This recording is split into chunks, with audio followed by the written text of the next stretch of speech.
دوستانو د ترکي د خلیفه مراد رحمت الله علیه دا عادت و چې هغه د عامو خلکو په شکل کې په خپل ملک کې ګرځېده چې زما په بادشاهۍ کې چاته څه تکلیف خو نشته یا زما په بادشاهۍ کې د چا سره څه ظلم زیاتی خو نه کیږي. یوه ورځ د معمول مطابق په کش باندې روان و چې ویې کتونه د لارې په غاړه یو انسان پروت و. بادشاه مراد خپل اس رکاو کو او چې ویې کتونه هغه انسان وفات شوی و. دوستانو بادشاه مراد د کلي خلکو ته اعلان وکړو چې ای خلک راشئ ستاسو د دې کلي یو انسان وفات شوی دی. تاسو ته به یې کور معلوم وي چې ویسو او څه کفن دفن یې وکړو. چې خلک څنګه راغلو او ویې کتلو ده ته یې وویل زر وروره خپل کار کوه. د ده په کفن دفن باندې څه کې د ده خو د زنا او شرابو نه بل څه کار نه و. دا یو ډېر غټ شرابي او زناکار انسان و. دوستانو خلیفه مراد خلکو ته وویل که هر څه دی انسان خدای که نه او د ده کفن دفن په موږ باندې حق دی. چې خلکو ورسره څنګه اوچت کو او روان شو کور ته لاړو او دروازه یې ووهله نو بیبي راووته.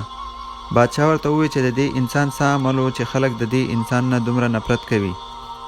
د هغه بیبي په چغو چغو وژړل او په ژړا کې دا وویل چې زه به د قیامت په ورځ دا ګواهي ورکوم چې ته د الله تعالی یو ډېر نیک انسان او د الله تعالی ولی وې.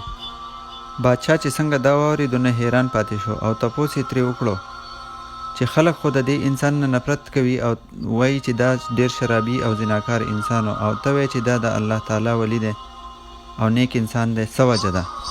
د هغه بیبي ورته وویل چې رور زه خو تا نه پېژنم چې ته څوک یې، خو زموږ ډېر زیات غریبوالی دی او زما خاوند دا معمول و چې کله به یې د ورځې دیاړې وکړه او څه پیسې به زموږ د ضرورت نه سیوا شوې نو دی به لاړ او د شرابخانې نه به یې شراب راوړو او د کور په نالۍ کې به یې واړول او په هغه شپه به ډېر زیات خوشحاله و چې نن شپه الله تعالی زموږ د لاسه د دې کلي ځوانان د شرابو نه بچ کړل. او په بله شپه به زناخانې ته لاړ او زناکارې ښځې ته به یې وویل چې ستا د شپې څومره پیسې دي دا پیسې واله او نن شپه چاته دروازه مه کولاوهه.